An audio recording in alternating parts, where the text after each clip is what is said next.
Sweet. So here we go. And you got all loud again. That was me. That was me. Hitting record on the Audacity. Yeah. Wish I could find the wrench that this chair came with to adjust this armrest back on, but oh well. This week's episode of Here's What I Don't Get is brought to you in part by The Beginning of the End. The Beginning of the End. We've only got 5 more episodes before this is over.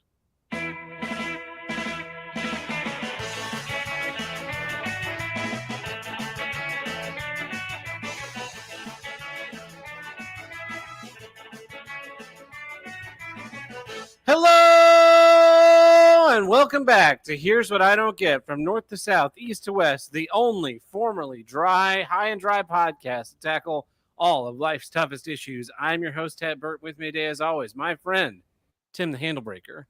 How's it? Big no camera Tim over here. Yep.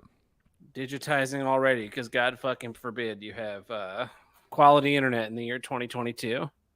Just way too much to ask for. Yep. Boy, has this week been shitty. I'll be getting to that in my issues. How's your week been, Tim? It's been hot over here, except for today, because then the opposite happens. Yeah, that's just how weather works around here in the Midwest. You're in the Southwest. I'm in the Midwest. Whatever. Who cares? I care. It's in our school song, Tim. Pride of the great Southwest, not the Midwest. Yeah.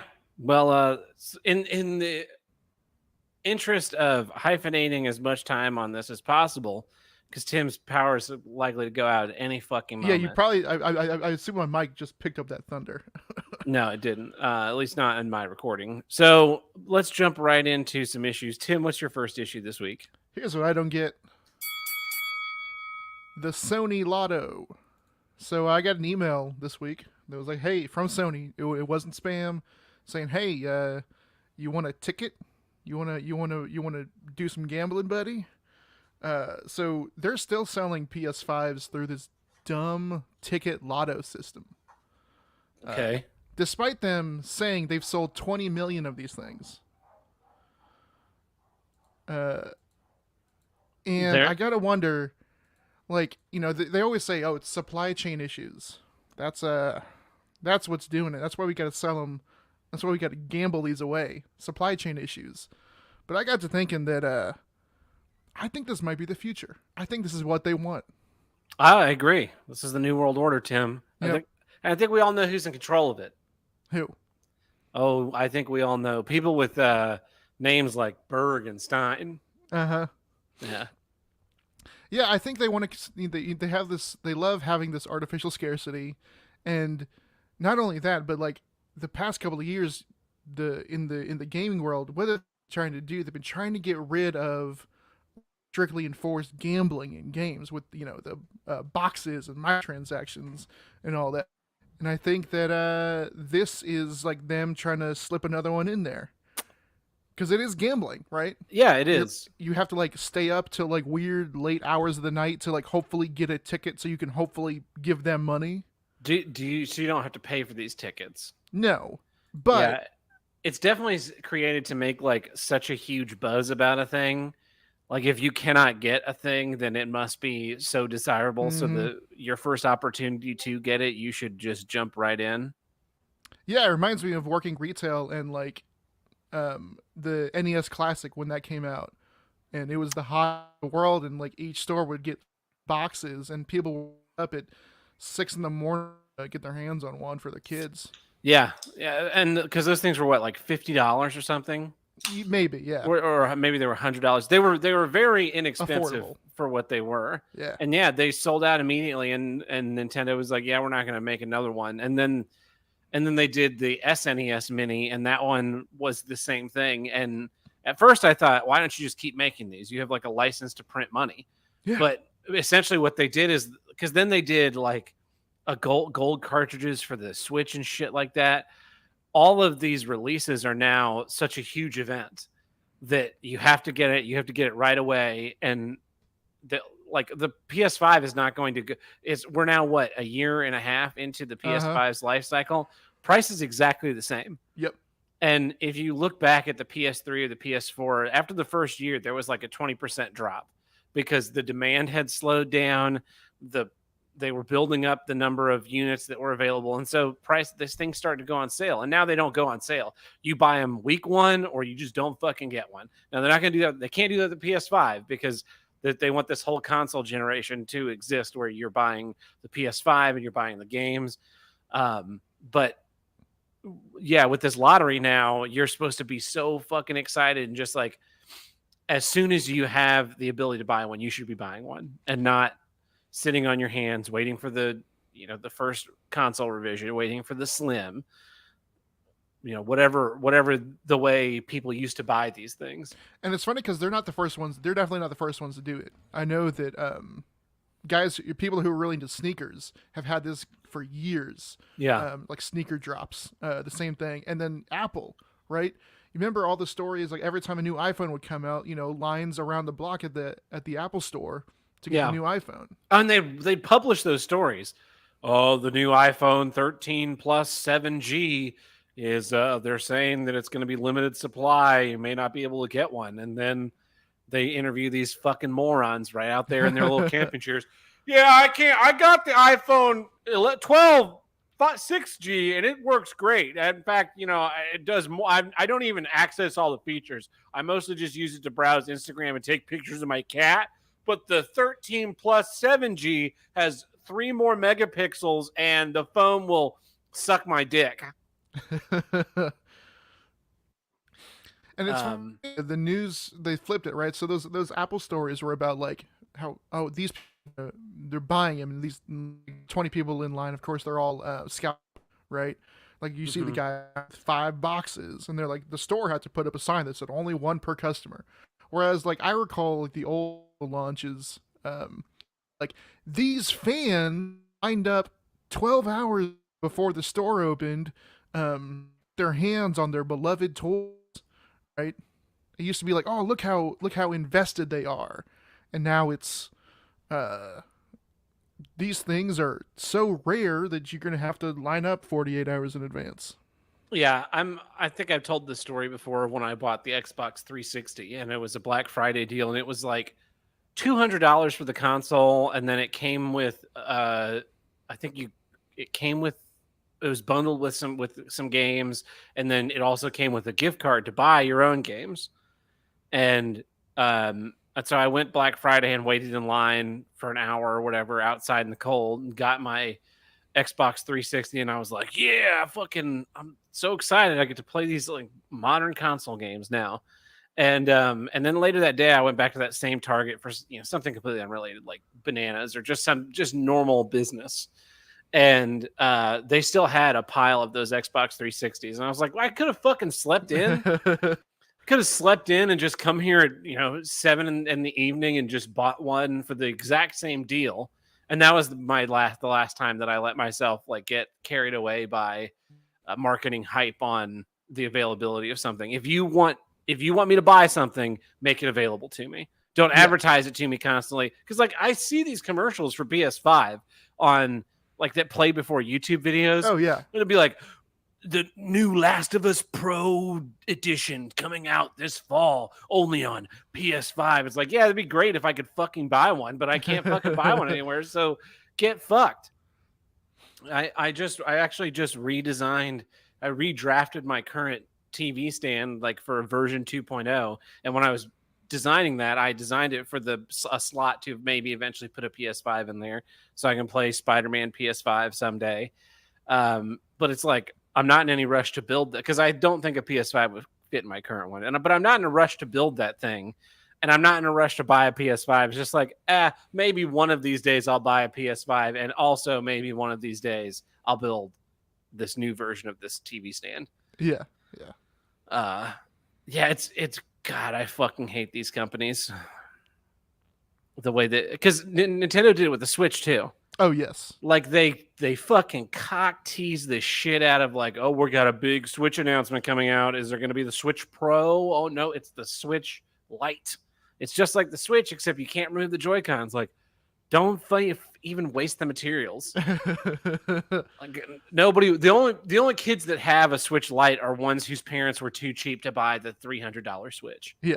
And it's then still $200. yeah, it's $200 versus a $300 Switch. Like, oh yeah, for that whole $100 of savings, you now can't use it as in console mode, and you can't like prop it up and use a real controller. Congratulations. And plus, the kid's gonna have it in his room the whole time. Whereas if you would have spent an extra $100, you could have kept the dock in the living room and just be like, you can play mobile for 10 minutes, Timmy. Yeah, Switch time's over. You need to go put it back on the dock. Yeah. I check the dock and the Switch isn't there. Someone's getting their ass whooped. Yeah. And then they were like, oh, now there you can buy the Switch OLED version. It's still $300. Like, yeah, imagine being one of the guys that bought the Gen 1 Switch, right? Mm-hmm. And then the console revision number 2 came out, and it's like, I think it had a bigger battery or better screen, but it was using less battery. And it's like, oh, well, I do play this a lot. I'll go ahead and give my old one to like my nephew. I'll buy the version 2. And then, because I use mine all the time when I'm traveling. And then like fucking a year later, they go, oh, here's a new one with an OLED screen. Like, OLED screens existed when you released version 2, you fucking jackasses. You want someone to buy $1,000 worth of Switch consoles when the console's not even really worth the $300 to begin with. And no Switch Pro, like nothing that would run your games any better than the like limited ability they had originally. And they're even doing games. They released a video pack like last year that was like, hey, this thing will not be on sale as of March 31st next year. Oh yeah, I remember that. Digital content. Yeah. Yeah, digital physical content. The Mario, it was that Mario Battle Royale thing that they made. Maybe. I don't recall what it was, but yeah. It's really a disappointing state of affairs for like anybody who is interested in video gaming of any kind. Yeah. And really just because you got to wonder like what's next. Is it TVs? I agree with you. I think these companies love the supply chain issues because they can charge a little bit more. They're not worried about disappointing your customers. Because like I worked at the Lego store, right? And we would not have stuff all the time because we were the smallest store in the company at the time. And then they started building all their stores our size because they realized that with less overhead, like there was less chance of theft and all. I don't know what their fucking algorithm was. But the result was that when a big thing came out, we'd get like 11 of them and then never get any more. And so people would come in and they'd be like, yeah, I'm looking for the new Lego Batmobile or the new Lego Ninjago this or the new Lego Minecraft. And inevitably we'd be sold out. And what we were supposed to do was say like, oh, we're sold out of that thing you want, but how about this like consolation prize that's some garbage that just never sells? Like, oh yeah, you wanted Minecraft, but what about like Lego Chima? Nobody wants fucking Lego Chima. I don't know what that is. I actually got us, it was a Lego original thing. It was for furries. I got us negged one time because someone was like looking for a watch that had been sold out for 2 years. Like they were looking for a specific watch that had not existed for a long time. And I was like, no, sorry, we're all sold out of those because I hate the like, what if I divert you into buying something else? Yeah. I came in here for a watch. How about we do have this $400 Death Star?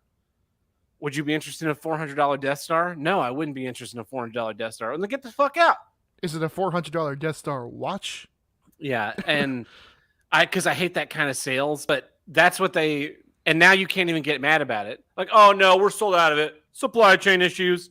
That's okay then. Because then you have companies like mine where we ordered equipment. We bought equipment a year ago. With like there is stuff that's still on order from a year ago that's just never coming because, oh yeah, supply chain issues. We got your money. And we're just kind of hoping that maybe you'll one day forget that you've already paid out on this PO and we can then sell you something newer. Amazing. Because by the time this shit will arrive, like it'll be outdated. Oh yeah. because they can keep making, like, they can keep doing R&D during supply chain issues. Yeah, That's yeah. the problem. They can. Yeah. Here's the new Switch, version 3. But right on the tails of that coming out, there's only 3 of them that were ever released. Here's the new Switch 2. Be sure to get yours right away because there's going to be supply chain issues. Oh, I better run and get mine. Fuckers. Yeah. Yeah. That's a great issue, Tim. Thank you. I gotta say I agree with you. But here's what I don't get: the St. Louis curse. I have no fucking idea what I've done to upset the deities that controlled this universe, but I'm getting real fucking tired of it. I bet. So after all of the bullshit of trying to move out here, all of the money spent on Airbnbs, finally get a place to live. I live here less than 2 weeks. Monday night, it rains. More rain than St. Louis has seen in recorded history. Like 11 inches between midnight and 11 a.m. Nice. And because I guess this property was vacant for about 6 months, they didn't have the drains inspected. So the drain underneath the street in front of my house was clogged, and that caused the water to back up. And you know where it backed up into? My basement. Nice. It filled my basement at the shallowest point. It was 6 inches deep. Wow. It was almost a foot deep at the deepest point.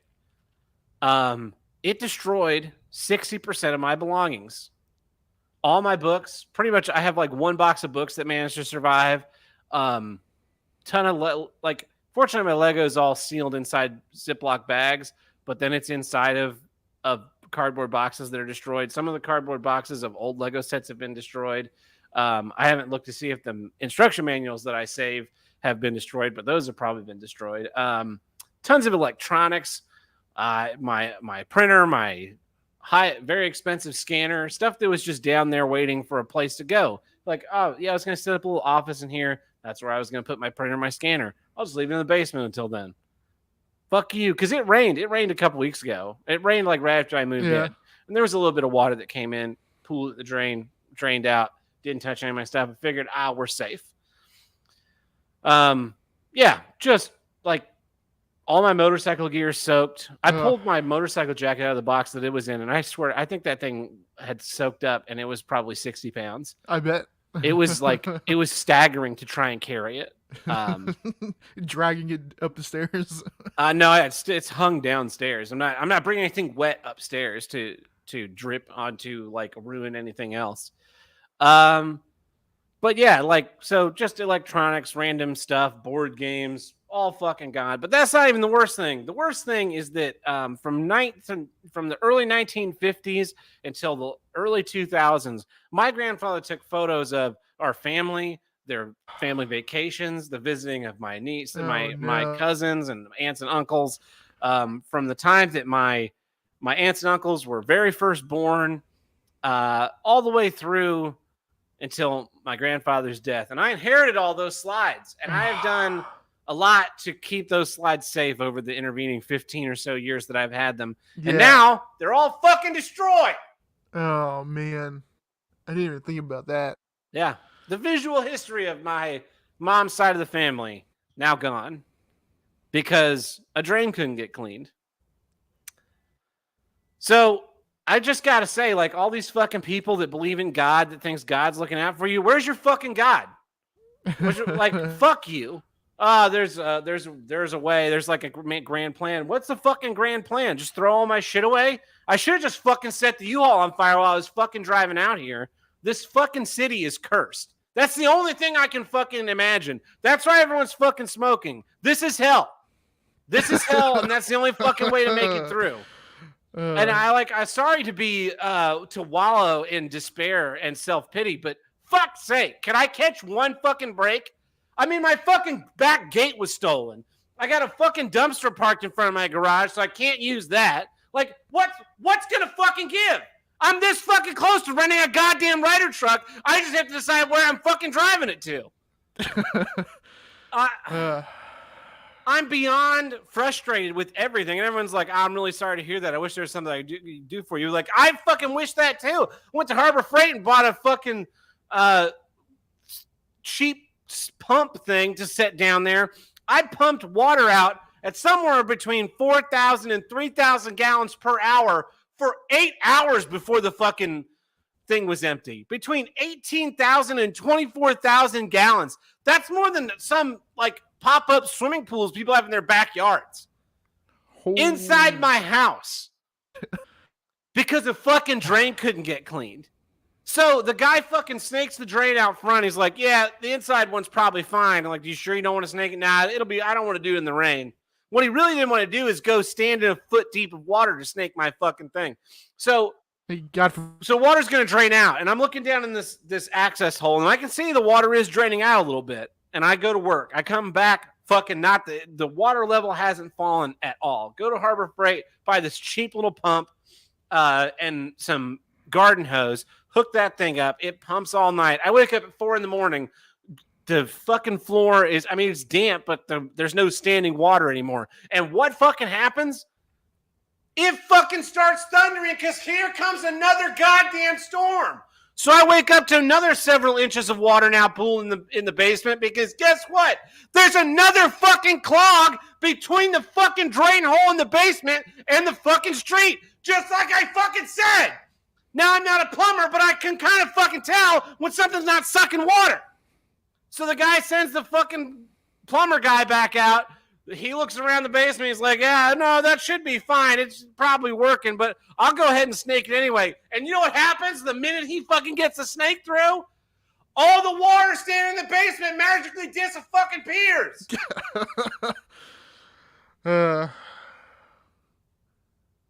So, yeah. And also, this shit, the gutters, for whatever fucking reason, I'm sure there's some fucking logic in this. The gutters come off the house down into a tube.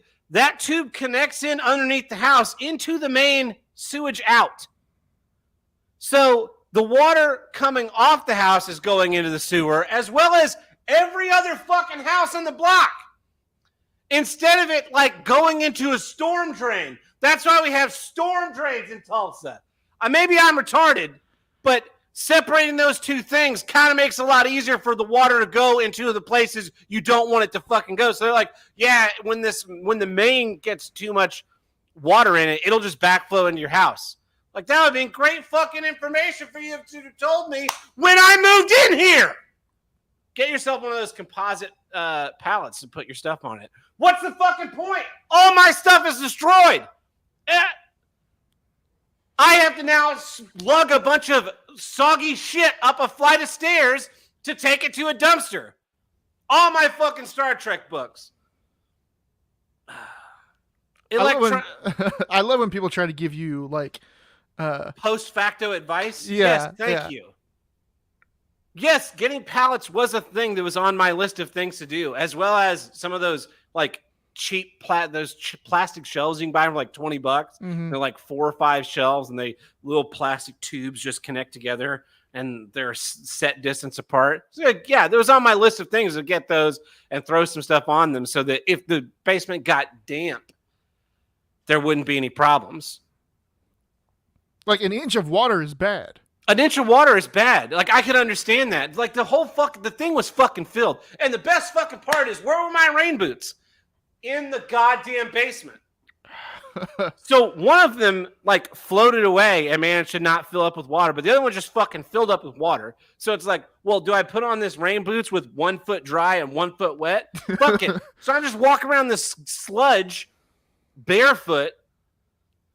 I had to turn the AC off yesterday because the fucking AC, the fan blower unit's down there, and the intake is on the bottom of the unit. So it's trying to suck water into the whole fucking house. Finally, the basement's dry. Turn the AC on this morning and go to work. Come back, and now my house smells like wet shit because it's fucking sucking all that air from the basement in. It's just amazing. Is it the city that's cursed though, or is it you? If it's not the city, then it's me, and I'm gonna go fucking firebomb some churches because your God doesn't exist. Like, this is the shit that you throw on. Like, what have I done? I've done everything in my life to try and make other people's lives easier. I fucking killed myself for 6 months trying to make a union work in Tulsa for a bunch of people that absolutely did not deserve it. And I'll be getting into more of that in my next issue. But, like, what fucking slight have I committed against the universe that deserves such terrible luck in such a short fucking period of time? Can you fucking tell me?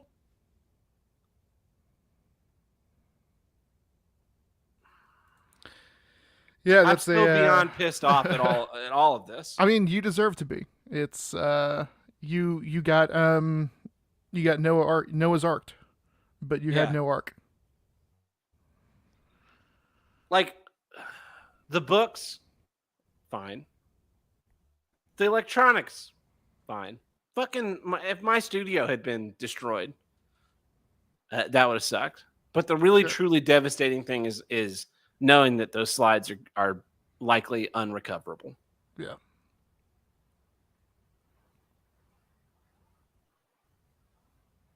I mean, it's because the thing is, like, the film, not really. I mean, my sealed VHS copy of Rhinestone ruined. My sealed cassette tape copy of Rhinestone ruined. The soundtrack ruined. The little cab stand display that I bought for a fucking great deal ruined. Kind of, man, it's like, I'm not even gonna fucking. Why even fucking bother to replace this shit? I'm just gonna fucking become a stoic. Live in a Spartan thing with my fucking chair, my fucking television. Fucking leave all my podcast equipment set up in the living room like a neat. I didn't know you knew that word. I know all the words, Tim. I'm a wordsmith. Yeah. I'm a writer, Tim.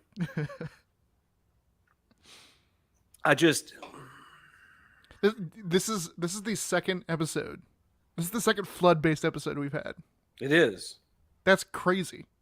And the thing is, like, normal rain, this probably wouldn't have happened, but it's historic rain. Yeah. Recorded history. And it rained last night. It's supposed to rain tonight. It's supposed to rain tomorrow. It's just like, fuck it, you know? And then the landlord's here and he's like, I probably need to put a drain cover over this drain. That's probably why stuff got sucked in. No fucking kidding. Oh man, that is some wild shit. Yep. Yeah, we're gonna need to send a camera down your pipes to, like, make sure the pipes aren't damaged. This all seems like stuff that could have been done, I don't know, before I lived here.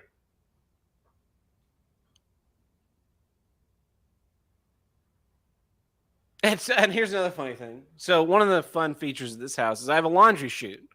Oh yeah. It's like a little door in the wall. My cat is terrified of it. I don't think he can, like, comprehend. He understands there's a basement, and he understands that he doesn't go down there. Mm-hmm. But I don't think he understands that, like, the little cabinet is a hole into the basement. So when I have that open, and I was like, the day after everyone, so Tim and Truckin' and Tuckin' and my mom and my sister came out to help me move. And so we had everyone set up, like, on the spare bed that I have and a bunch of air mattresses. And so there was a bunch of, like, pillows and sheets and stuff that were put out. And I was gathering those all up to wash them.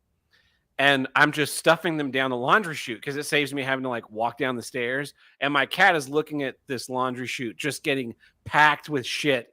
And I think his, like, little cat brain has to understand, like, there's no way that much shit can fit in that small of a hole.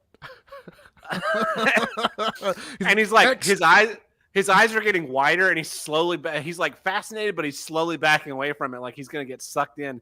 So then I picked him up to try and show him that it's fine, and he was not having any of it. Like, I don't know what was going on in his little cat brain, but it was entertaining.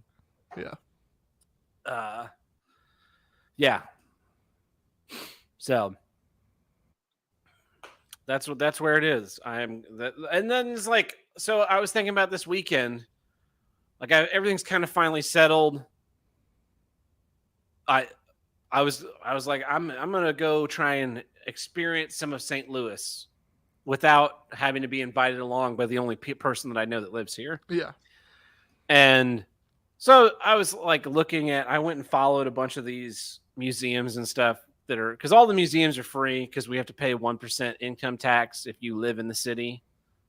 Fucking awesome. That showed up on my paycheck this week. And I was like, that's a good surprise. So that, no, I knew it was coming, but like the concept of 1% and seeing what 1% is on the sheet are very different things. Mm-hmm. And you're just like, oh shit, that's like, man, I could use that money right now. Yeah. And things. not museum entry fees. Yeah, not museum entry fees or free mulch or whatever stupid other shit that they're like, yeah, you can totally. Yeah, I'm fucking dude. Now that I have these hoses, so here's another funny thing about the city of St. Louis. There are no water meters on anyone's house. Great. You pay a flat water fee based on the square footage and the number of bathrooms in your house.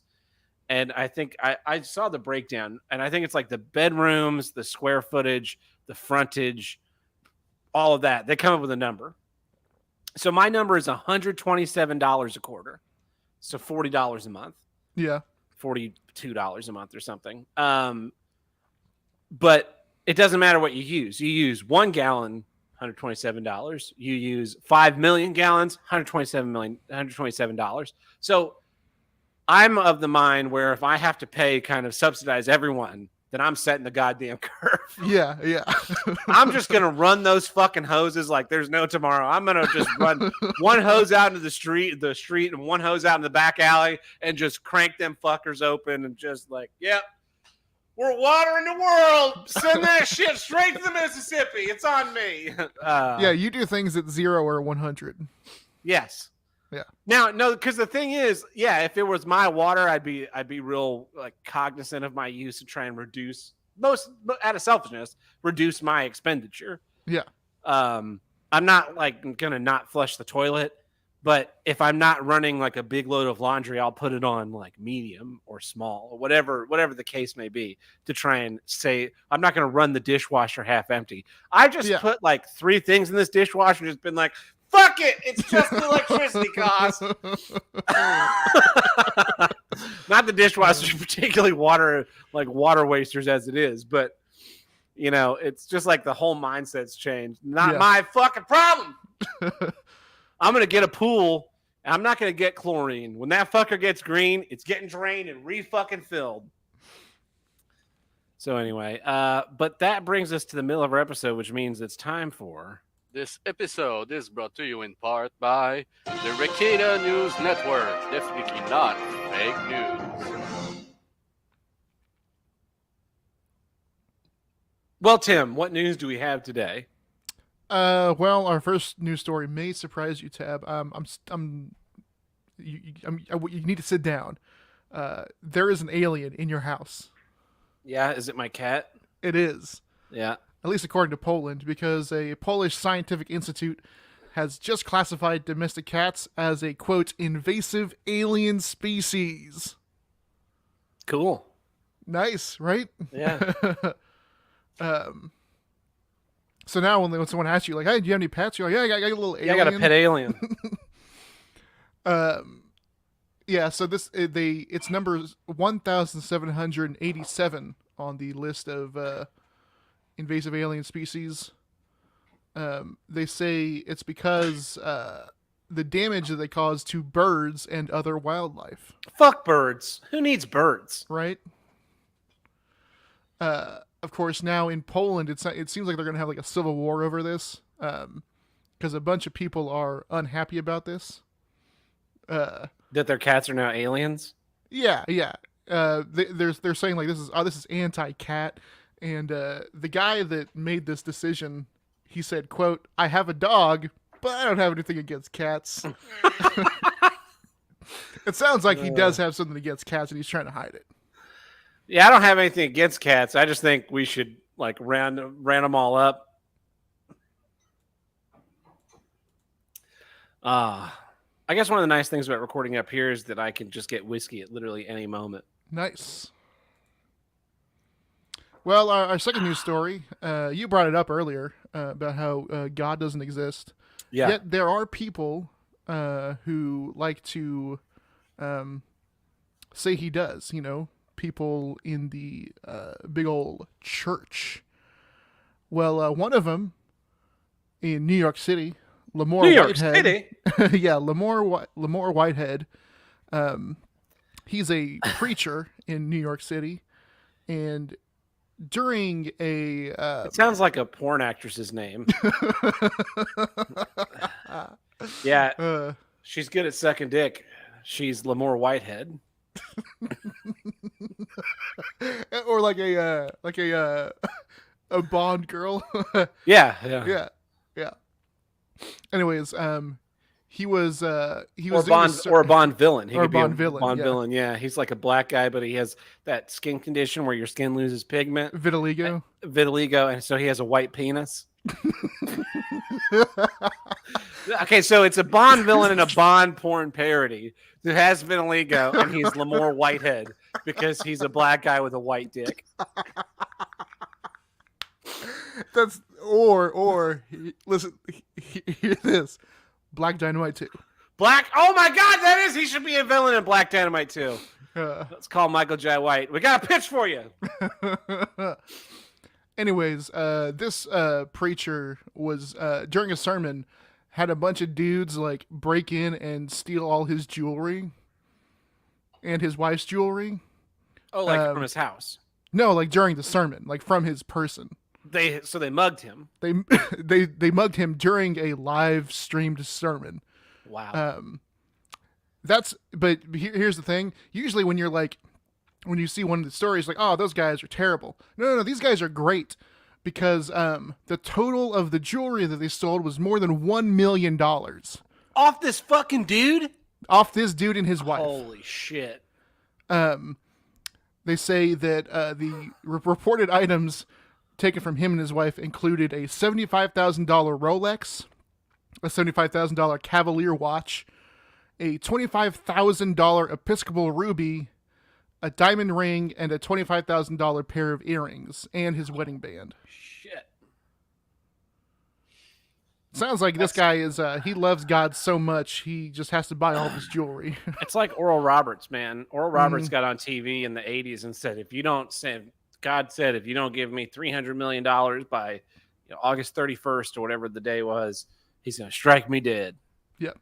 And people fucking gave that dude $300 million. And you've been in the arena out there. You've seen the fucking exorbitance. It's insane. Yep. The way these con artists take and pervert God into earning themselves money. Yep. Oh, disgusting. Well, speaking of taking money, our next news story comes to us from San Francisco.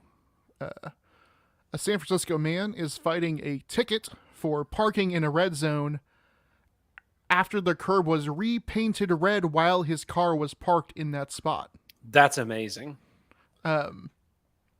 He says he's been parking in that specific spot for 25 years, and it was never a red zone. He never got any tickets. But him and his wife are in the store, and they came back, and there was a ticket on the car, and the curb was painted red. And not only was the curb painted red, But they oversprayed onto his wheels. no, they didn't. There's a gap in the paint where you can see where they went around his tire. Oh my God. Uh-huh. Those And fucks.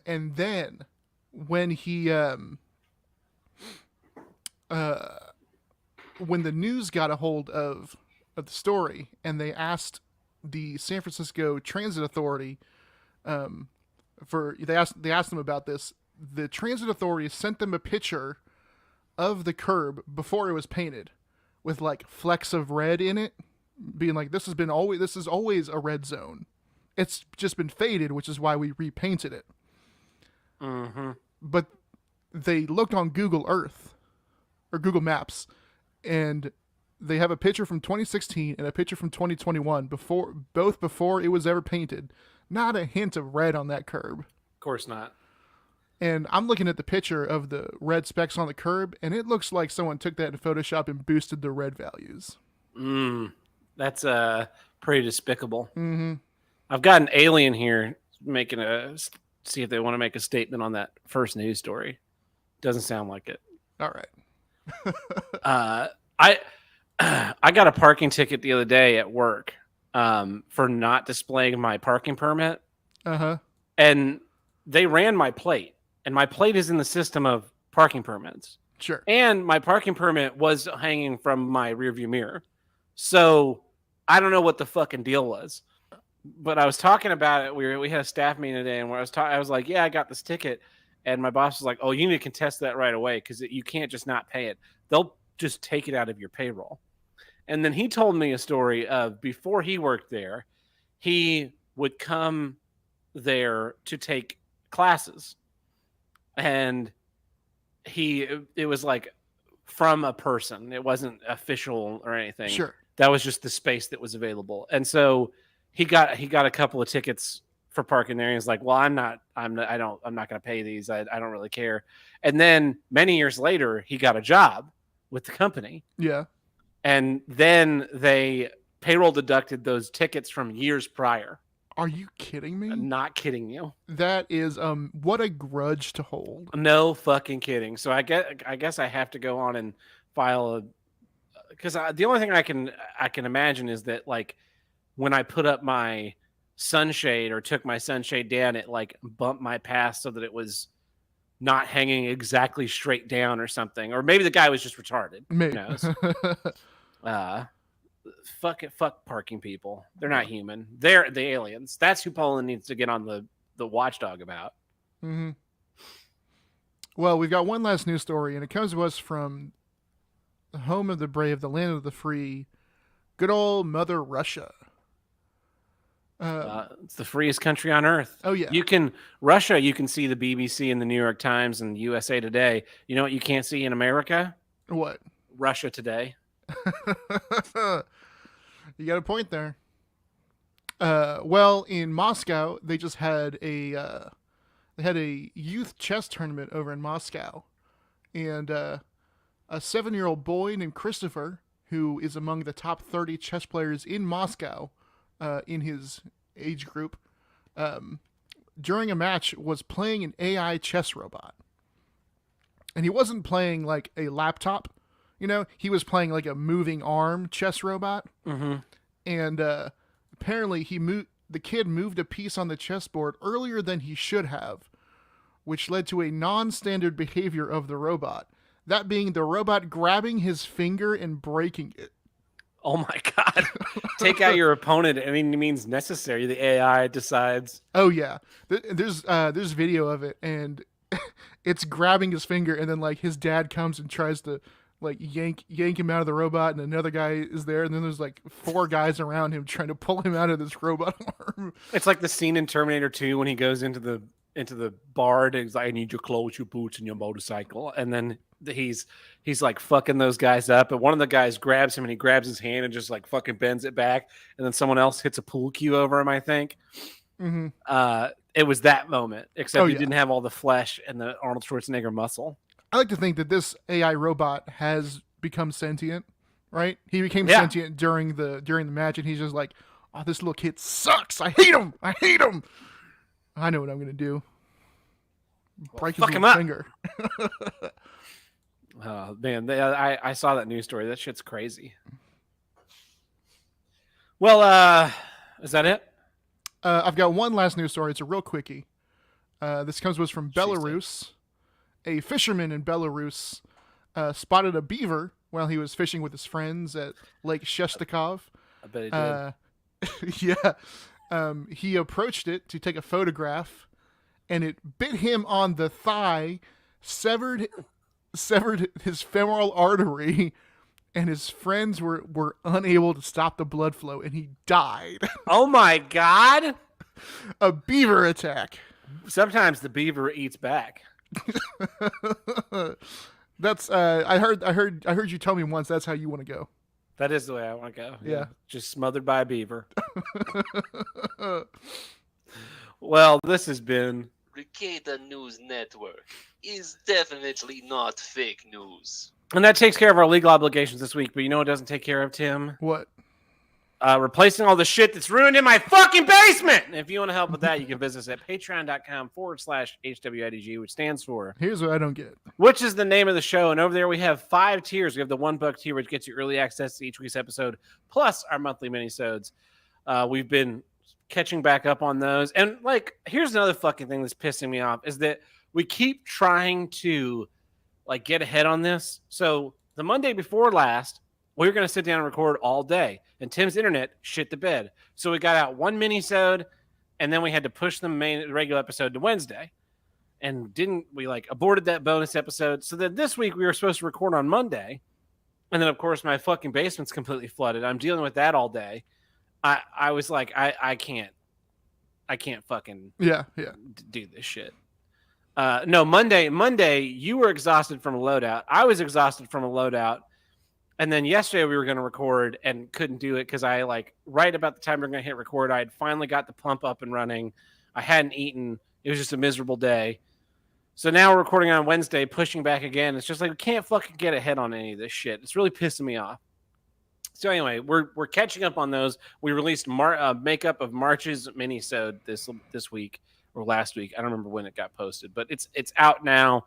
Then we have our $2 tier. We throw the random bits and bobs we do now and again. Tim, you want to do a commentary for Picard Season 3? They're bringing back all your favorite characters. I'd rather kill myself. Me too. Yeah, I saw the posters of all the old gang in the future. Yeah. It's like you're looking at it and you're like, LeVar Burton looking pretty good.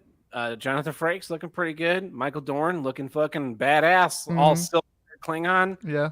Looks pretty fucking distinguished and badass. And then you're like, Troy, ho! Beverly. Oh no. Oh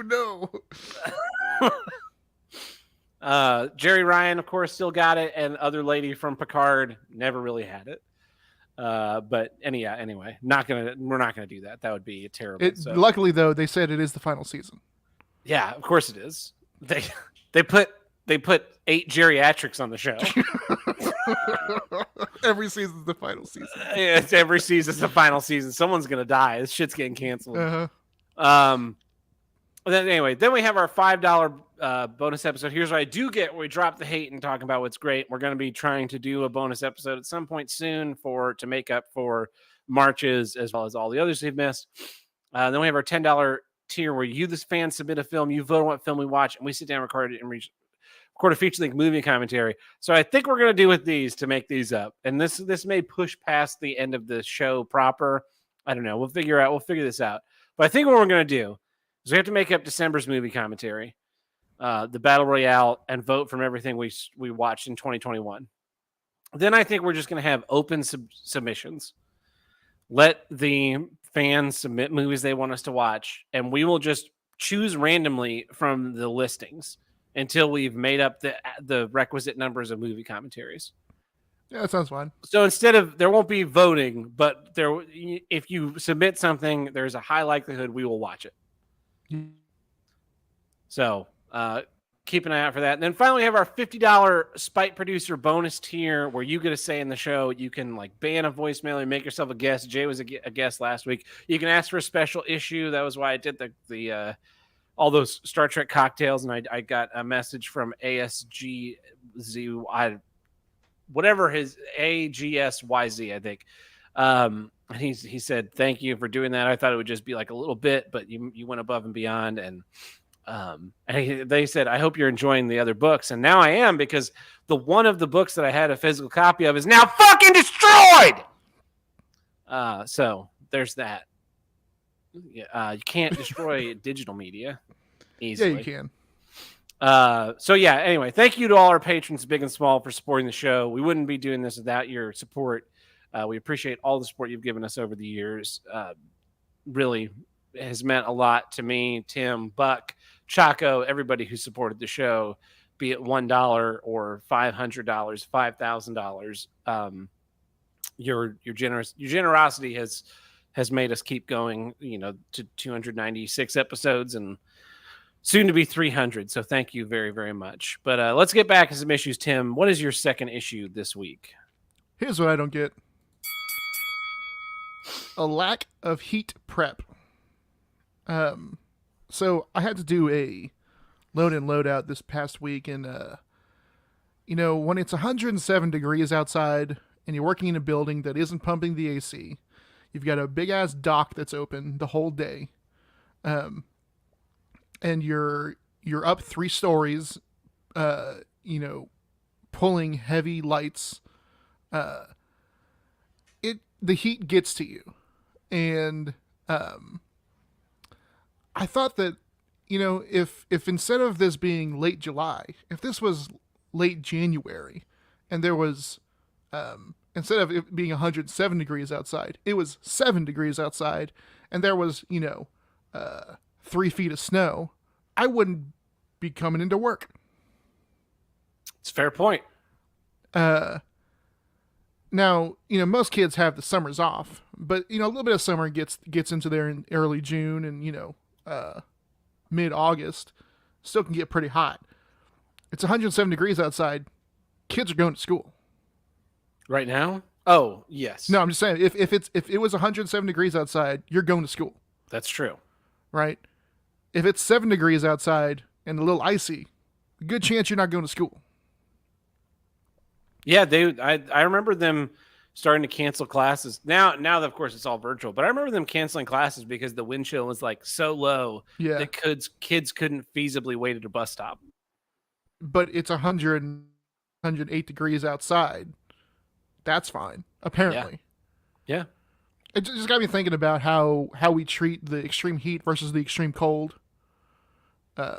Yeah, I remember when we were young, they'd put ozone alert days, ozone alert day. And that would be just like, okay, in fact, they would put it on the weather, like in the morning news. Yeah. I had no idea what it meant until probably like the 3rd or 4th grade when we finally got taught what it was in school. And then but the converse, like, oh yeah, there's a chance of snow, and they're just like 10 p.m. the night before. Yeah, we're canceling school tomorrow. Can't risk it. Can't risk kids going out in a little bit of snow. But ozone alert day is just like, yeah, try not to drive your car so much. Avoid idling. Of course, you can't do that because you live in Tulsa, and you'll catch every fucking light between where point A and point B red, and just sit there for an arbitrary amount of time despite no cross traffic being there. Yeah.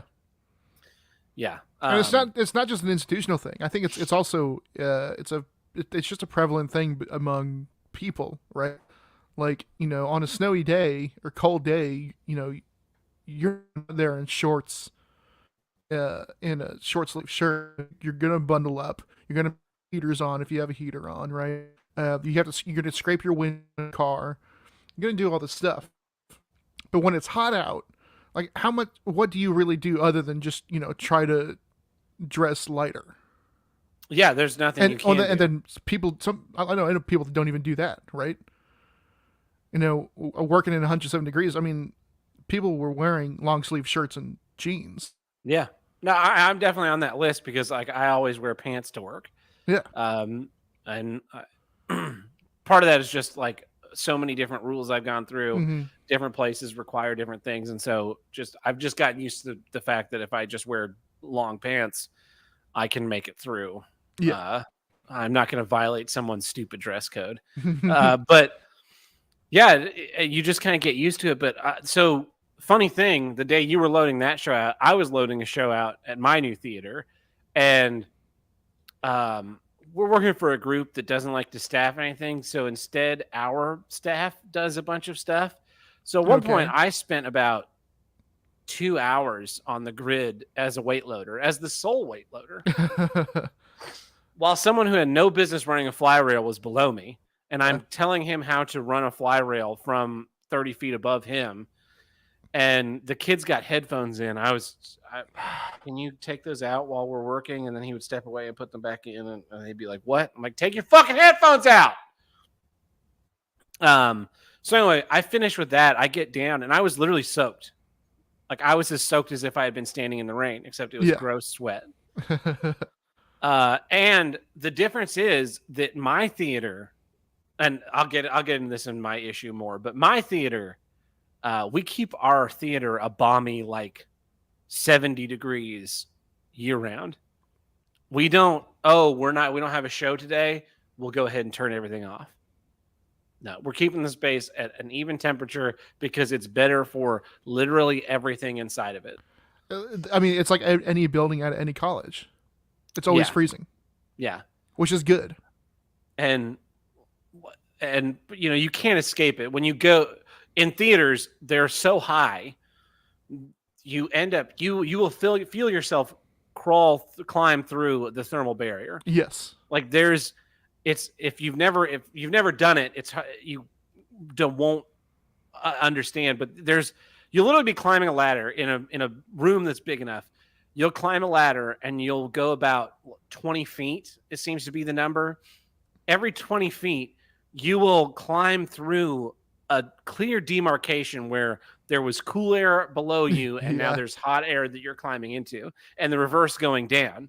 And so when you're talking about a grid that's at the building you were in 96 feet, yes, you're climbing through almost 5 layers of that. And every time you pass through one, you're just getting hotter and hotter or colder and colder, to the point where, like, when I was working on my grid, which is only 60 feet, so I'm only climbing through 3 of these, I get down to the next lower level and I was cold. And then I went down to the deck and I was shivering. Yeah.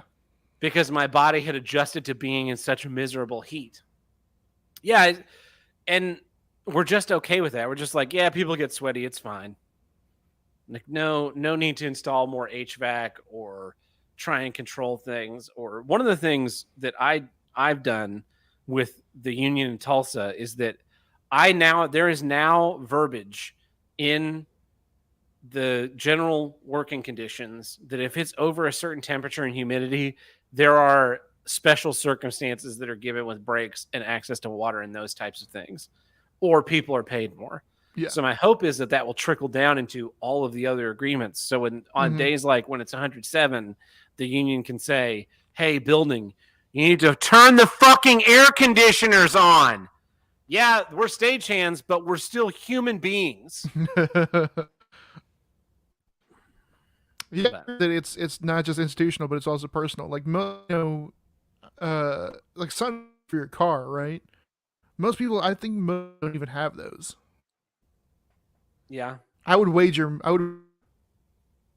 that 50% of the population that drives for their car. Fold out ones. Yeah. I don't know. I've always had them, pretty much. But, come to think of it, I remember when I was a kid, my stepmom had one in her car, but my dad didn't have one in his car. Mm-hmm. And I think my dad has one now. But they can lower the temperature in your car significantly. Oh, yeah. Yeah. I would always kick myself, like, if I got to work on a day or, school, whatever the case was, and it was kind of like hazy and overcast and it wasn't too hot. And then, I thought, I don't need it, or I didn't think to do it. And then the sun comes out and it gets real hot. And I'm like, oh shit, my car is gonna be fucking miserable later today. Yeah. Yeah. So like right now, the one I have right now is like, I went to Walmart to buy it, and I saw one that was like the right size for my car, and I grabbed it. And when I picked it up, the one behind it in the same box was like a Mylar reflective, and I figured, this will reflect more sun and thus heat, and not like absorb heat like this one that was like blue or something. So I grabbed that one, and then I bought it, got in the car, got where I was going, opened it up. I bought like a super jumbo. So one of them can almost fill my entire windshield. And I just haven't gotten around to like buying one that actually fits properly. Yeah. So, yeah, live and learn, I guess. Yeah, I wish the people you're working for specifically would make better decisions about that kind of thing. But I kind of wish, like, on the whole, around the world, we would just go, like, yeah, we should probably make changes. Yes. But everything's like, wait, it needs to be cheaper. It needs to take less time with fewer people and cost less per hour. And part of that is if we don't cool the building or don't provide like adequate water, or we don't take a bunch of breaks so that people can, or rotate people out. Like imagine if you went up to the cove, you hauled up those 20 lights, and then it's like, okay, you're on light duty for the rest of the day. Like you're going to run some cables, you're on the deck. The next time someone has to go up for something, we're sending someone else. Yeah. I mean, we have to, do all that stuff ourselves. Yeah. You're like, okay, you guys hauled these all up. Now we're going to send someone else up there to hang them and plug them in. And then we're going to send someone else up there to focus them so that no one's spending a tremendous amount of time in just a miserable area. Or another option would be for the building you're working for to buy the fucking lighting equipment that everyone uses, so they just use the fucking building's lighting equipment instead of fucking having to tour their own. Like somebody who will remain nameless, myself, tried to do 4 years ago. Fucking worthless cunts. Do you have anything more on yours? No, that's about it. I think we're ready for yours. Okay, so I actually have 2 mini issues, and they're related to your loadout. Great. It's crazy, right? Uh-huh. Here's what I don't mini get. Learned apathy. So I used to work in the building you were loading the show into. Here's the story, right? And you may know about this and you may not. But I'm in the gossip pipeline still, so I get information. So the show you were loading out, they came to the steward on the call before, like, beginning of the day. It might have been Saturday. And they asked, hey, do you have someone who can do some welding? We need these carts welded. Otherwise, we can't put these lighting fixtures on them to load the show out. Yeah. And steward, knowing that there is a union member working for the building who is also a qualified and certified welder, would be present, figured, yeah, this will be no problem. So he said to the guy, yeah, no problem. And then the day of the loadout comes, they need this cart welded so the show can load out. And the house person's like, oh, yeah, actually, I can't do that because, like, as a house person, I can't work on another contract. And it's like all of his arguments made sense. But at a certain point, we need this shit fixed so that the show can walk out the door. Yeah. So that you can go home. Mm-hmm. Because you're not getting overtime because you're so fucking stupid. You agreed to a salaried position at way less than what you made with overtime. You moron.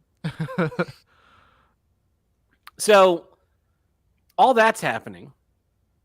And the show's frustrated. You guys can't put the lighting equipment on the racks. Therefore, it can't go on the trucks. Therefore, the truck can't pull away. It's just adding more time. Oh, so yeah, it was a long loadout because of it. So what ends up happening is a person who is not on site has to get called at like midnight, I believe is the time I was told. Yeah, that's about right. Load up his welding equipment with an assistant. Drive whatever fucking distance he drove from, because I thought the guy was in Texas, but I guess he was closer nearby. Well, emergency weld this thing, which takes an hour. Mm-hmm. Then that can finally get loaded. Then the trucks get loaded. Then the thing can load out. Yeah. All of this because this guy wouldn't just, I'm not going to get paid for this as a contractor for this half hour of work. But it's kind of for the greater good. I'll take this one on the chin, and someone will take care of me later for something else. And the only fathomable reason I can think that this is happening is because the upper management is so unwilling to work with people and do anything to benefit anyone but themselves that it just trickles down to the ones below them. And leadership is something that is the people below you will follow your lead. Now, maybe not all of them will follow it as thoroughly as you'd like, but if you set an example of disinterest and not getting involved with the problem-solving process, the people below you will follow that lead. Yeah. And my former boss, this guy's boss, the person that with a job the same as mine, who has absolutely no business functioning in that position because he's not good at any of it, has set an example whereby this is now the new norm. When I was in the position of the guy who didn't do the welding, because I didn't have the title he has now, but I was ostensibly functioning in that position as the lead of the technical staff, I set the example by pitching in on loadouts, by helping push things, by jumping in on projects that needed maybe one more hand. My superpower is being on time. I can find myself in the right place at the right time. That's why I've been lucky for most of my life. And so I would just, in my natural wandering around, kind of keeping an eye on everything going on to see where problems were going to pop up, I would oftentimes find myself somewhere where one more hand would be beneficial. And sure, I wasn't on the clock to lift the 4-man lift this thing off of this other thing, or run the rail for this thing, or push these carts out to the street, or help get another hand in the truck to pull this stuff off. That wasn't what my position was. But with 5 minutes, 10 minutes, 20 minutes of my time, save a little bit off the backs of everyone that's working under me, that's working with me, save 5 minutes of strife and struggle, that's really worth it. And for the most part, the other technical staff that I was working with followed my example and would help with those types of things. They would pitch in on projects. They would do a little bit more than we were required to because it was the nice and polite thing to do. And that's why I have the job I have now. Because that's the way I lead. That's the way that I work. But that's not the way these people do it anymore. No. The fucking house lighting guy, the house sound guy, sit in the audience, dicking around on their phones in plain view of fucking everyone that they are clearly not doing anything, which is just insulting to everyone around you. Now, don't get me wrong. I did my fair share of not doing a fucking thing and playing on my phone at work. But I typically did it not in view of literally the entire crew working. Because Here's a good analogy. What? Here's a good. Okay. Spider-Man 1 specifically. Mm-hmm. Peter Parker has done the wrestling gig, the movie, right? So think of the movie. Yeah. Peter Parker has done the wrestling gig. He wants his money. Guy stiffs him. What does Peter do? He apathetically decides not to stop that robber. Right? He sits there and dicks around on his phone instead. I forgot the part where that's my problem. Yeah. Yeah. Yeah. Like that whole movie is about him. I mean, it's his whole character. That's his one regret, right? Is that he didn't stop that guy because it was the right thing to do. Yeah.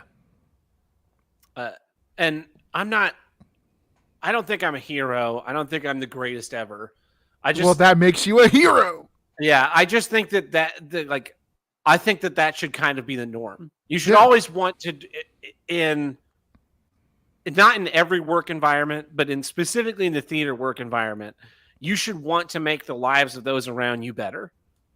Because the reality is, in theater, you're working a lot of hours, you're working a lot of hard hours, you're working a lot of miserable hours. And the difference between just a terrible day and a good day is sometimes the fact that you're paired up with someone who is pleasant to be around. Yeah. I think of my house electrician at the arena. That guy was a guy who was pleasant to be around. Yeah. He did more than his fair share of well-earned, I'll say, fucking right off. There were times during the day where it'd be like, where's the house electrician? I go, I'm sure he's around somewhere. I knew where he was. He was somewhere. He was taking a nap. He was on the clock making $27 an hour or something, taking a nap. If I were in his position, I'd be fucking taking a nap too. I did not have the luxury of being in a position where I could take a nap. But when the time came for work to get done, he was making work done. And here's the thing that he did that sets him aside from everyone else around him. So the house electrician deals with interconnecting the road equipment that needs power and the house power distros. Yeah. Now, during a loadout, mostly that entails once like a truss comes down and once a whole segment has finished, then we'll kill and disconnect the power. Yeah. That's really all he has to do. Turn off the power, unconnect the cam locks. Now, what he would often do following that was drag the feeder out, put it in a way that it could easily be bundled up, put back in a case. Sometimes he helped with that. But in the time up to that point, what I would always see him doing is wandering around the arena with a little broom and one of those little dustpans, a Mahoney, and just sweeping up trash and detritus that was left by the audience. Now, that was not a thing that was required of him. They have a janitorial staff to do that. Yeah. But he knew the thing that he told me why he did this was because slip and falls are the number one cause of injury in the workplace. And there's all this beer spilled everywhere, and there's these food packages and whatnot. And by him taking this time where he could feasibly just be sitting in the tech office just waiting for someone to go like, hey, we need this thing turned off. Instead of doing that, cleaning up, he was making the work environment safer for everyone, more pleasant for everyone, and showing that if you have nothing to do, find something to do yourself. Yeah. That is the type of unapathy that trickles down. This person's in a high position, and you want to go by his example and do something more than what it should be. And I that apathy of those people in that facility makes me furious, because it didn't used to be like that. Though people in those positions used to be respected by not only by virtue of their position, but then by the virtue of you had to have a certain level of technical skill to attain those positions. You had to be good at what you did. And now none of that matters anymore. It's only like how little they can possibly pay you. And so when I started as a house technician at that facility, I had instantaneous respect of this person. We don't know him. He's not anybody here is familiar with, but he clearly has the technical skill to be in this position. So we'll give him the deference of a person in that position for a reasonable period of time. Yeah. The first month or so, until people start to get to know you, and then they get to, now I understand your personality and really understand you do know what you're doing. And then I was respected because I was good at what I did, because I was pleasant to be around, because I tried to go that extra mile. And then I look at the house techs now, like the person that took my specific position didn't even get respect of just, he attained this job. It's just like, yeah, here's the new guy. He's fucking useless. Because they have every little action has undermined those positions to where they are a joke. And it's sad. It's disappointing. Yeah. It's not the way that it should be. And those people should strive to do something better. But yeah, so that's my issue of like the learned apathy. My other mini issue, also tied to your loadout, is here's what I don't mini get. Why the fuck are you still talking to me? Now, Tim, I turned in my notice for the job that I left. Yeah. On April, here's the timeline. April 28th. I got so fed up that I punched in an email and somewhat impulsively sent the email. Boom. I'm going to quit effective this date. 6 days later, 7 days later, I guess, on May 5th, I find the job that I have now listed on the internet and apply. Yeah. May 17th, I interview via Zoom. May 21st or something, I drive to St. Louis and interview in person. May 28th, I have my final day with the union. Turn in my phone, end up going out with, I think, you and Truckin' and Tuckin', or maybe it was just Truckin' and Tuckin'. But we went and had steaks and drank and fucking just enjoyed the fact that my phone wasn't going to be ringing off the hook for the rest of my life. June 1st, I take what is now my last official shift with the union, just doing a warehouse call. June 20th, I start my new job in St. Louis and thus my entrance into hell. And Monday fucking morning, no, Sunday. It was Sunday, Sunday fucking morning, I'm at work, working on a loadout, working on a show that I'm about to load out that night, and I get an email, and I'm looking at this fucking email, and it's about the settlement of the invoice for the show that you're loading out in Tulsa that I have nothing to fucking do with because it's the fucking 25th of July, 24th of July, whatever fucking day it was. I have been not in this job for nearly 2 whole months. Yeah. That I didn't advance that show. That show is all well past my tenure of working. Why the fuck am I still getting emails about this shit? Are you fucking kidding me? Leave me the fuck alone.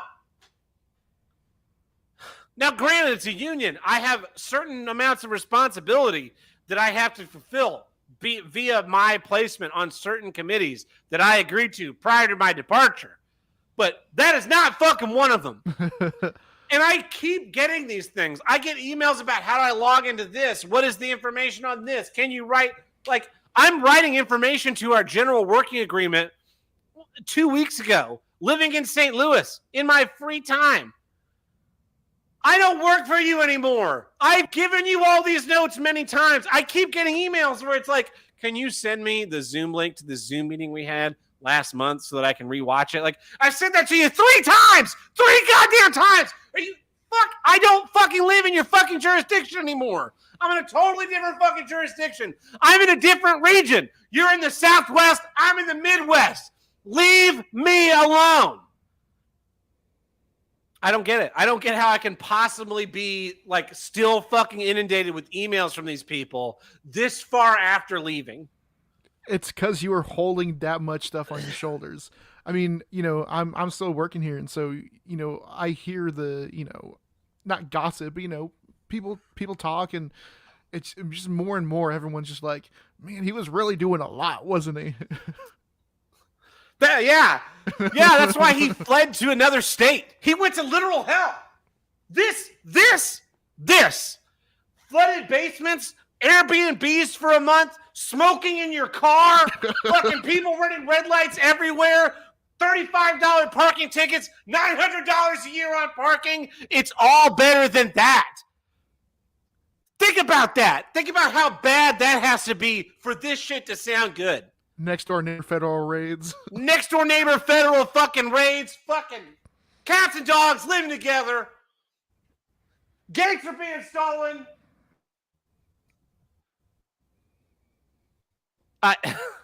You gotta wonder. You gotta wonder. I just, you know, the funny thing, one of the last things I got in correspondence from the being in a union was this thing of like, oh, we're inducting people in the Oklahoma Union Hall of Fame. Do you want to submit anybody? Fucking submit me. Can you fucking believe the shit that I did for you people? I ran that place single-handedly for 2 months before I was like, fucking kill me. I'm done. And no one, and from what little I've heard, no one wants to do it. No one wants, like, everyone knows. I didn't want to do it. No, I didn't want to do it. I it. chose to do it because someone who doesn't want to do it is better than someone who doesn't want to do it and is capable of doing it is better than someone who wants to do it. And is incapable of doing it. Not even capability doesn't even enter into it. If you want that job, you want it for the wrong reasons. Yeah. That is a position where you are in service to your fellow man. You're doing it because it has to be done. It's like being president. People that campaign and want to be president, like Kamala Harris, have absolutely no, you know, absolute power corrupts absolutely. Yeah. You're far better off with someone who reluctantly takes power than you are with someone who seeks it. Just fucking let me off the hook, man. I'm really tempted at this point. Like, so my dues are paid through the rest of the year. I paid all my dues in January because it's just easier. Yeah. I'm really inclined to like take a withdrawal card, tell them to hold on to the last 2 quarters of dues, because if I ever want to have my membership reinstated, I'll have to pay 2 quarters of dues. So I'll just be covered for reinstatement at any point and just be like, no, I'm fucking leave me alone. I've moved away. I am done with you people. You people have provided me nothing but stress and annoyance, and not a dozen of you are worth it. Like, that's really what it comes down to, is like all those people, nobody wants it because none of those people are willing to do anything to help anyone other than them fucking selves. So you're just coasting on the good graces of people like me who are willing to do it to fix a thing, and people who are still willing to chip in because it's the right thing to do. But all that fucking right thing to do gets me is a goddamn basement full of ruined shit. Fuck karma. I mean, if you want to blame anyone for the flood, that's who you blame. I'm blaming Peter Gabriel because he wrote that fucking song, Here Comes the Flood. Yeah. That's who I'm blaming. Yeah, but he also wrote Sledgehammer, and that's a bop. No, what you should have said was he also wrote Steam, which is the opposite of the flood. You fucked up, Tim. Your Peter Gabriel knowledge is lacking. It is. It really. I'm not a Gabriel. I've never been a Genesis fan. Yeah. I like Invisible Touch. That's it. But I can't dance. Haven't heard it. So, you haven't. I can't. I tried to listen. What's the album everyone loves? The Lamb Lies Down on Broadway. I think it's Foxtrot. That's that one. Yeah, Lamb Lies Down on Broadway is like. I tried to listen to it. Couldn't stand it. On Broadway. Yeah. Couldn't stand it. I was like, well, I guess I don't like Genesis. That's Peter Gabriel Genesis. You probably like Phil Collins Genesis. It's like a fucking degenerate. Yeah. I just want to.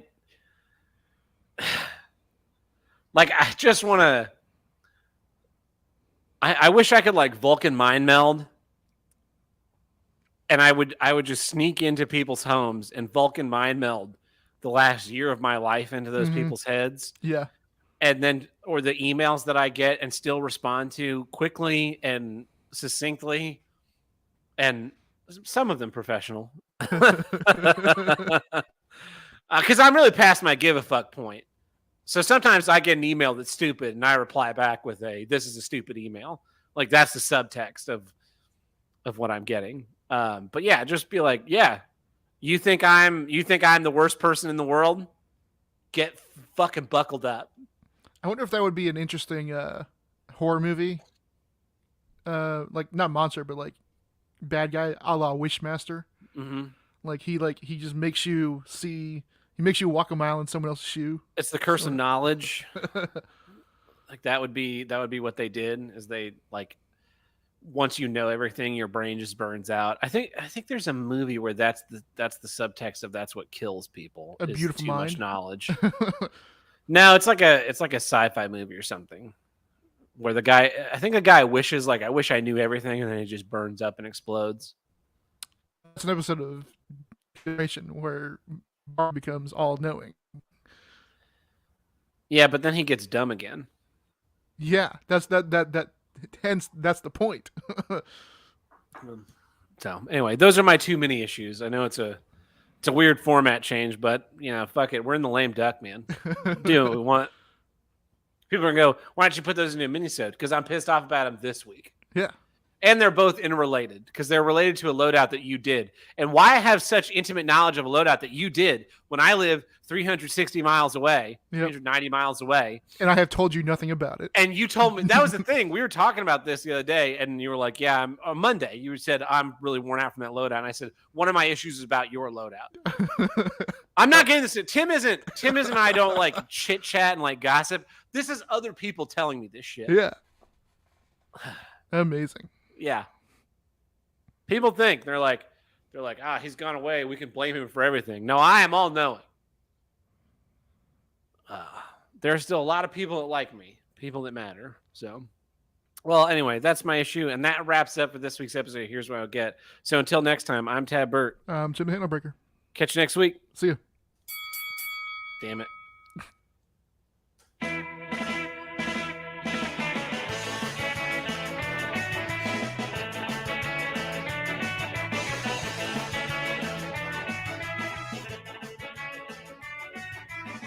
If you want to call in Here's What Got Hotline, call us at 704-750-9434 and tell us what you don't get.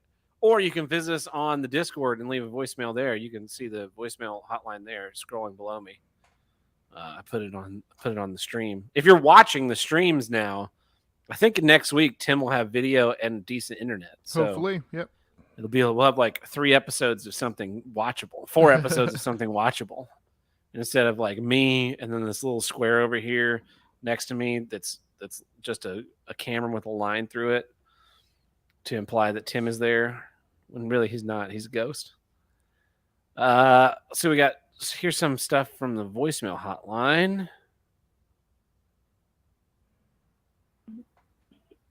Veronica, why do you not remember me? It's just your bird girl. Oh, your bird girl. So long time. Love you. That was creepy. Yeah, a little bit. That was, I mean, that's the way it was like cutting out and became real distorted and weird. Yeah. We've got a bunch of voicemails here from Eric the Red on Discord. I've got one to Mr. Kill Everything, one to Dead Helm, and one to Sage. Which one would you like to hear first?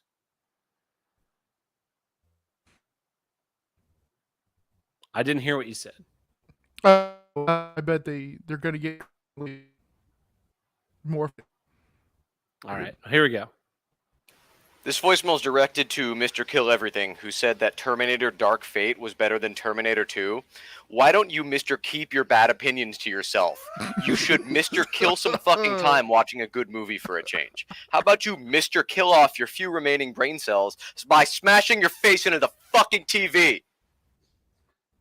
That's a really, really good point he makes there, Yeah. because Terminator Dark Fate is a worthless piece of shit film. Oh, terrible. I wonder if Andy's underwater. Hey guys, it never occurred to me as a problem after all these years of listening, but I was listening to the show today with a friend of mine, and you mentioned trucking and tucking, and they asked me if that was a transsexual over-the-road driver. You know, I never thought about it before, but is it?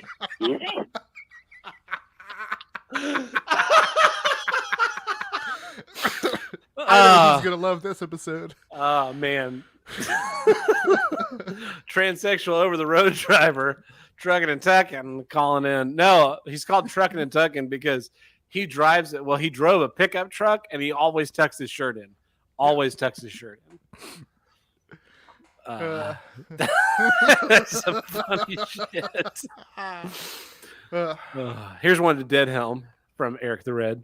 This voicemail is directed to Dead Helm. Why don't you dedicate your life to getting some bitches, you bitch? If you spend as much time helming a bathtub as you do helming a voice mailbox, you might accidentally stumble into some friends. The reason your nickname starts with dead is because you have the charisma of a dead man. Get dead, Dead Helm. These are fucking fire. Yeah, these are Holy great. shit. Uh, All right, I've got a Sage, an Andy, or a Mr. Kill Everything. let's see if Andy's underwater. Let's see if he sent us a message from a boat. He sent it on Friday, so he's not underwater. But yeah, Andy, let us know if your garage flooded. Hey guys, this is 81st District Representative Steve Butt, and this is how I talk. I heard your last episode, and what you said about Bill Stevens. I really appreciate what you do for me, guys. But you forgot to mention a few things, such as legislation to ban Legos and Star Trek. I don't know if you heard about those yet. Yeah, he doesn't like those, and he's going to ban those. So remember, August 2nd, Steve Butt. I have never been caught with my wiener in a dachshund. I'm not saying Bill Stevens has, but I've never had my wiener in a dachshund. So I'm all fine with banning Star Trek because they announced like they're going to do more spin-off shows and they're going to hit Deep Space Nine. Mm-hmm. And I was just like, please God, stop! Just stop! Just make one show about something that's new to you people. Oh, Lower Decks, that's an original deal. They stole the idea from an episode of the Next Generation. I mean, a completely new series set after post Nemesis, post Picard, in the distant future. No cameos for the first 3 seasons. All original characters who are not dependent on a legacy character as their like father or brother or some other stupid bullshit. And the ship is not a ship we fucking heard of before. No fucking, oh yeah, it's the NCC 74654C Voyager. No, fuck you. An original show. Just one. Try it. See, you might like it. You know, one of the things that got really, really wet in the basement, Tim? What? My big wad of Lower Deck shirts that Tony from Hack the Movie sent me. So no. I'm going to seal those in a Ziploc vacuum bag and just mail them straight back to him. Oh man. I do need to get my revenge for that. Finally, we've got one here from Eric the Red to Sage. Here we go. This voicemail is directed to Sage. Why does Sage fuck teenage? Why is your girlfriend's age 12 years old? How about you cage your rage and engage some bitches your own age, Sage? It's actually really hard to come up with puns for the word Sage, so all I have left to do is tell you to get raped. Strong finish. And speaking of Sage. Hey guys, it's Sage. I just wanted to say, for the guy who keeps on, calling and he works at a pizza shop, because he's not a huge loser. I just wanted to say, I've turned over a new leaf. My life has changed drastically in the last week. So I just wanted to say, I wanted to, apologize for everything that I've said. A big thing I want to say is, I'd like to send you some flowers or something, to apologize. So you could just give me your address. Give me your fucking address so that I can apologize, and Tell me where you live. beat the shit out of you. Because that would be a horrible thing to do, and I would never do that, clearly, based on your baseless assumptions. So, yeah, I just want to apologize. So just give me your address. Just want to talk. I just want to talk. I just want to talk. Man. I just want to talk to him. Just want to talk to him, Meg. I just want to kill him. Finally, we got a reply from Mr. Kill Everything to Sage. So I'm torn, right? And on one hand, I want to just quickly email them, send them both each other's numbers, right, and let them knock it out. Sure. But on the other hand, if they are doing this in private, we're not in on the joke. Exactly. So maybe that'll be like the. So here's the thing. Here's what I'm thinking, Tim. Episode 299. I'm thinking we post the StreamYard link to everyone, and just let Dead Helm, Mr. Kill Everything, Sage, Eric the Red, Andy, Jay, Carl from Who Are These Podcasts, Vinny Paulino, Larry Blydner, Dick Masterson, anybody who wants to, listeners for a long time that want to jump in and be heard. We put them in here. We do like a call-in show. We rapid fire through a bunch of don't gets from them as like a big send-off. And then episode 300 is just like almost a standard episode, normal issues. That's the big deal. What do you think? Sounds good to me. All right, cool. So there you go, guys. Episode 299, which should be recording sometime in August. Yep. I have the calendar marked for when the final episode is, so it'll be the week before that. It'll probably be the 15th of August on Monday in the evening. Keep your schedules clear, because we'll have a bunch of people on. We'll do like a big rapid fire. We'll have a like a knockdown debate between Mr. Kill Everything and Sage. It'll be great. I'll be in an even shittier place that's even more flooded. So anyway, here's our final voicemail for this week. Sage, you are correct. You never said that you park your car in handicapped spots. This is accurate. I simply stated that you complain about not being able to park in these spots. However, you should park far away as possible for your own good. Walking, it's good for you and your back pain. Exercise is good. Especially stretching is good for your back as well. Stretching is so easy, you could do it at home. You're going to need it for your fight coming up with Deadhelm.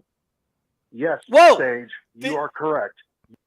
Did he just pawn off the fight with Deadhelm? I think so. I think okay. We got. I mean, there's more left in this voicemail, but I'm shocked. I'm shocked to hear that, Monty. Let's hear the That's a rest of heel the turn. voicemail. What a heel turn. Speaking of heel turns, Vic McMahon stepped down from WWE For no reason. Yeah. Out of the blue, all of a sudden. Did you see the way he stepped down? He was like Yeah. walking all funny. Anyway, back to this voicemail. You are the one who brought up the internet tough guy stuff. This is also accurate. That is why I responded to you about it, stating that you described yourself, that you are the internet tough guy. Plus, there's another reason why I brought it up again, to drive home the point, that you are someone who will never follow through with any fight challenges. Internet tough guys are lazy. Come on, Sage, tough guy. What happened to you calling up all the restaurants to try to find me and come kick my ass? What happened to that? You said you're a man of action. I specifically told you what restaurants not to call, so it'll be easier for you. What happened? Tough guy faggot. Now you just want my address? Searching for me got too hard for you, you lazy fuck? Talk shit, tough guy. You're too lazy to try to find me now? How do you not pay attention to what's being said to you? Are you really that lazy? Or do you get so triggered when you hear my voice that you just stop what you're doing and just march off to the toilet to take one of those dick-shaped turds that you talked about before while grunting, roaring, screaming really loud while you're listening to my voicemails? I'm sure that's got to be interesting for the neighbors. You mentioned before those extremely smelly farts that you send out to the wolf for others to smell. Well, I was listening to old WATP, and they were reviewing a couple of bitches. WGAT. And one said her pussy always smells bad a couple of days after her husband comes in her. Well, yeah, it's going to smell. Semen dies. Duh. Clean your fucking pussy, you dumb bitch. And the same applies to you, Sage. Clean the cum out of your asshole and that'll fix your smelly farts. Hygiene is important. Wash yourself, you lazy fuck. Also, you're so lazy that you just lay there and take it in the ass. So if you stop taking it in the ass, there'll be no more cum in there. And that'll also solve your dick-shaped shits that you keep plopping out. You lazy, sissy, faggot, bottom bitch. That was a good one. It was a deep cut. I will say this about searching for people. So this is gonna sound creepy, but it's not. It's kind of creepy. Today, I went on the internet. Let me text Vinny real quick. I went on the internet and with only a person's first name, city they live in, and job description, found them on Instagram and also where they live. Now, I will say in my defense that this person and I are biologically related. Uh-huh. So I feel like it's not as weird as it sounds. Sure. You're doing them. What? You're doing them a service. I'm not doing them a service. So here's the thing. This is great. I signed up for a glass blowing class. I think I've talked about on the show that I like glass blowing. Like this picture behind me is, and I'm being picture in the literal sense, not like Carl and Tim say it when they mean a photograph. This is a hand blown like piece of glass. It's got some like imperfections and whatnot. So anyway, I signed up for a glass blowing class because I'm going to make a gift for my mother for Christmas that is the essential cocktail glasses, right? Oh, cool. Yeah. So wine glass, old fashioned glass, coup glass, highball glass, 4 glasses on a tray that I'll make the tray and this like so Dale Chihuly is why my mom is interested in blown glass. That got me interested in blown glass. So he makes these like wild plate things that have like swirls of color and shit. But I was like, this is gonna be subversive. So each glass is going to be primarily clear glass with a swirl of color in it, and the swirl of color would correspond to the birthstones of 4 people. Uh-huh. I needed to know what the birthstone of the 4th person was because I didn't know. Gotcha. So that was why I was looking up all this stuff Yes. as a creep. Mm-hmm. Oh, there you go. I look forward to So, being on the crib this week. The glass blower. So all I'm saying is, like, if you just go back and listen to every episode, be sure to re-download them so our numbers are boosted, and like listen to all of Mr. Kill Everything's voicemails, and then Google all those details. You can probably find out where he lives. Probably. No, I know it'd be a lot easier to just ask Hmm. because I could have done that, but I felt like that would be weirder. Maybe. I'm very self-sufficient. I like to solve problems on my own. I don't like to get people involved in solving my problems. So I solve my own problem via some high quality creepage. Nice. So there we go. So anyway, well, that's it for this week. It's probably a shorter episode than it should be because we like just fucking plowed through this shit. But thank you everybody for supporting the show. We appreciate it. Surprised Tim's electricity or internet didn't go out with the storm. I'm sure that storm is headed straight here to rain all night tonight. I mean, the lights flew times while we've been recording, so yeah, pretty lucky. Well, until next time, see ya. Bye.